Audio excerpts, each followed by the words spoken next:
Pihak sekolah bersama kuasa hukum mengungkapkan sejumlah bukti terkait peristiwa yang menyebabkan meninggalnya S, seorang siswa SMP Katolik Asih Surabaya.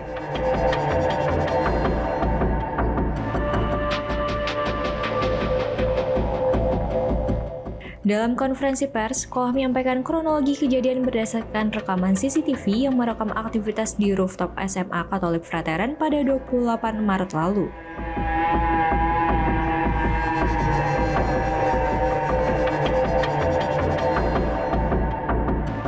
Rekaman CCTV memperlihatkan S bersama 5 temannya berada di rooftop lantai 4. Mereka tampak memperagakan gerakan tari dan tak lama kemudian S mencoba melompati pagar pembatas menuju area blower AC.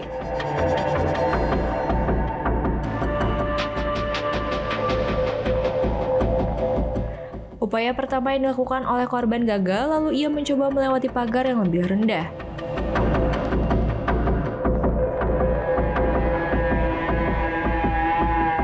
Naas, tibanya di area blower AC, S yang saat itu tidak menggunakan alas kaki menginjak kabel dalam kondisi basah akibat hujan.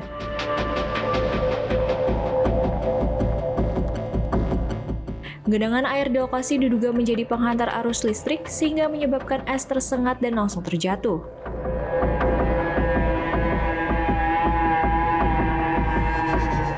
Melihat kejadian tersebut, teman-teman S sempat berusaha menolong dan mengevakuasinya.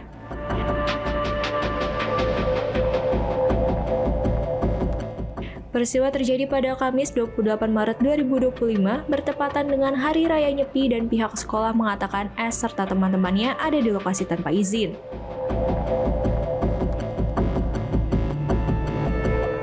Kuasa hukum sekolah Chandra Srijaya menegaskan rooftop SMA Veteran bukan area yang dapat diakses oleh siswa dan perlu izin untuk menggunakannya.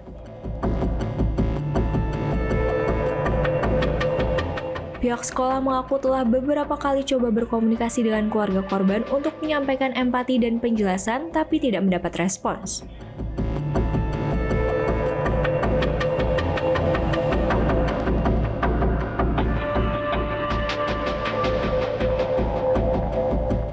Ketua siswa yang memberikan bocoran-bocoran, ini nanti sekolah dipaksa untuk minta maaf, mengaku salah tuh, dipaksa mengaku salah dan minta maaf. Nah, tapi diberitahu lagi, ini isu ya, saya katakan isu, bahwa kemudian nanti akan dilakukan upaya hukum, baik pidana maupun perdata. Isu ini kemudian diketahui diwujudkan dalam surat tanggal 8 yang ditandatangani oleh 5 orang tua siswa. Itu sudah menyebutkan jelas minta pertanggungjawaban pidana dan perdata. Begini, seperti yang tadi sudah disampaikan, tanggal 24 malam, dia minta izin setelah pulang sekolah, dia akan latihan ukrat di rumahnya Chelsea. Kemudian dijawab oleh guru, kalau bisa, besok saja di sekolah, kalian kan akan ketemu semua temannya. Dijawab sama dia, ada satu hal yang tidak bisa dijelaskan. Dijawab lagi sama guru, apa sih nak yang nggak bisa dijelaskan itu? Sudah selesai sampai di sana, diperintahkanlah penjaga sekolah SMP untuk menyiapkan, memfasilitasi anak-anak yang latihan ukrat ini. Di tanggal 25 besok paginya jam 8 pagi lab itu dibuka. Ternyata tidak digunakan sampai jam 5 sore dikunci. Tanggal 26 diminta dibuka lagi dari jam 8 pagi jam 5 sore nggak dipakai, demikian 27. Kemudian tanggal 28 itu libur nyepi. Karena tanggal 28 libur nyepi, tentunya sekolah ditutup. Anak-anak itu inisiatifnya sendiri. Stephen ini adalah ketua tim daripada ukrat ini. Datang ke sekolah SMP. Harusnya bisa latihan di halamannya SMP. Tapi kalau dilihat dari chatting yang ada, itu ada yang namanya Veronica.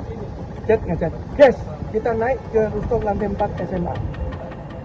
Nah, entah bagaimana, dia masuk dari depan pasti tidak bisa. Masuk lewat belakang, muter, pintu belakang, pintunya asrama. Karena di sini ada asrama dari siswa SMA. Dari pintu asrama, naiklah ke rooftop lantai 4 ini. Latihan di sini, selesai, entah kena apa, dia buka sepatu, berusaha meloncat dari CCTV tadi kan kelihatan berusaha meloncat dari gazebo ini melewati pagar ini. Rupanya kesulitan loncatnya, putar dia naik lewat pagar samping jalan ke sini.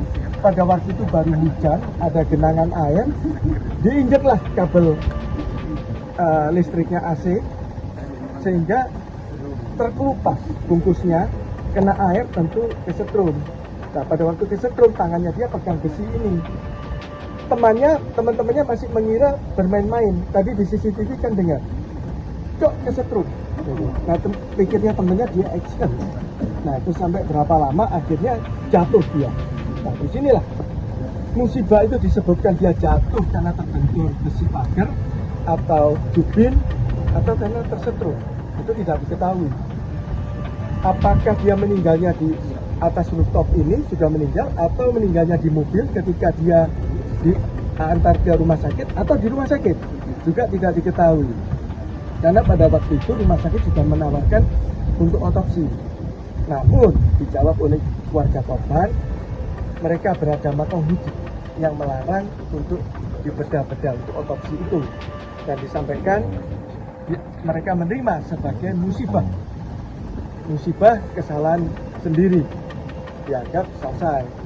Ya, terus keluarga sekolah, mulai kepala sekolah guru-guru ngantarkan sejak dari RKZ dari rumah sakit Adi Wisada sampai ke Adiasa, sampai masuk ke PS, ruangan S, kemudian peti ditutup.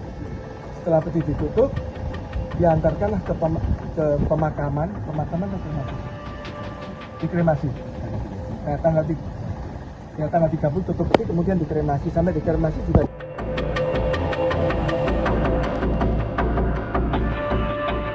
Baru pada malam sebelumnya, keluarga korban menyatakan kesediaan untuk bertemu pada 13 Mei mendatang.